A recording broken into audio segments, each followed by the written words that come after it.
Hello, আমি kidnapper বলতেছি, তোর বউকে যদি জীবিত দেখতে চাস তাহলে 2 লাখ টাকা নিয়ে আই। আমার বউ কিডন্যাপ করছিস তুই? আমার বউ তোর কাছে, আমি টাকা দেবো কেন? টাকা তো দিবি তুই। এই নে তোর বউর সাথে কথা বল। বেবি, আলমারির পেছনে 2 লাখ টাকা আছে, ওখান থেকে টাকা নিয়ে আমাকে ছাড়াইয়া নাও। আমি ঠিকানা দিচ্ছি, ওইখানে টাকা নিয়ে আই। তুই কি গাঁজা খাইছিস নাকি? বাংলা বুঝিস না? টাকা দিবি তুই, তা নাহলে বউ রেখে দে। বুঝতে পারছি, এই শালা টাকা দিবে না। ভাবি আপনি জানতো। এই তুই ধুমকি কারে দিচ্ছিস? আমি কি বউরে ভয় পাই নাকি?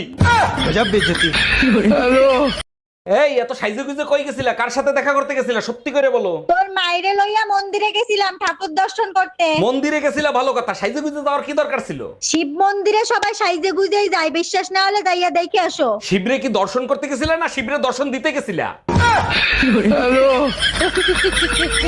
কই গো, বলছি এখান থেকে একটা ওষুধ খাও তো। আচ্ছা বলছি এটা কিসের ওষুধ ছিল? আরে আর বলো না, এই ওষুধটা পরে পরে এক্সপায়ার হয়ে গেছিল তো, তাই ভাবলাম ফেলে দেবো, তার থেকে ভালো তোমাকে খাইয়ে দিই। এই কই তুমি? আমি এসব কি শুনতেছি তোমার নামে? আমি কি করে জানবো তুমি আমার নামে কি শুনছো? বিয়ের পরে আজ পর্যন্ত তুমি আমার কোনো কথা শুনছো? আজকে একটা কথা বলি, তোমার সাথে কথা বলতে আমার রুচিতে বাদে। তারপরও তো ঘরের সব কাজ বাজ ফেলায় তুই আমার সাথে কথা বলতে এসো, তোমার লজ্জা করে না? আচ্ছা আমি বাজারে দিয়ে গেলাম তাহলে। ঠিক আছে, আসার সময় মনে করে একটা ঘুরিয়ে নো কিন্তু। আচ্ছা ঠিক আছে। বৌদি তুমি ঘুরি ঘুরাতেও পারো? হে, তোমার দাদার ব্যাংক ব্যালেন্স সব উড়িয়ে দিলাম। আর এ তো সামান্য ঘুরি।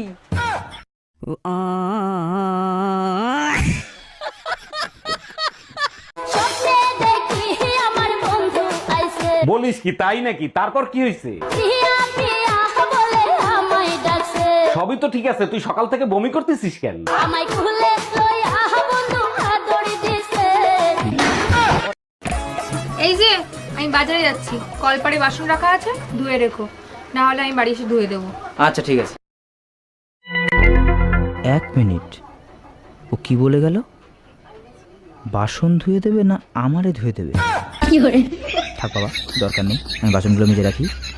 রুম্পা, তোমার জন্য একটা গুড নিউজ আছে। তোমার আর আমার বিয়ে বাসা থেকে ঠিক করে ফেলছে। বলো কি, তাই নাকি? আচ্ছা শোনো, বিয়ের 5 বছর পর্যন্ত আমরা কোনো বাচ্চা নিব না। বিয়ের 5 বছরের ভিতর কোনো বাচ্চা নেবে না কেন? তোমার ভিতর কোনো সমস্যা আছে নাকি? আরে বোকা না, এই 5 বছর আমরা ঘুরবো ফিরবো, এনজয় করব। তোমার এই ঘোরাফেরার চক্করে এলাকার লোক যে আমারে হিজড়া বলবে, তার কি হবে?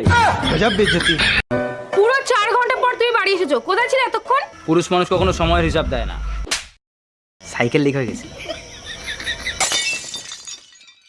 এই জানো, স্কুলের ম্যাডাম তার ছাত্ররা বিয়ে করছে। সর্বনাশ। আচ্ছা, আইফোনে যদি নোকিয়ার পিন দিয়ে চার্জ দেওয়া হয় তাতে কি কোনোদিন চার্জ হবে? বোকার মতো কথা বলো কেন? তাতে কি কোনোদিন চার্জ হবে? তাইলে ম্যাডামের এখন কি হবে?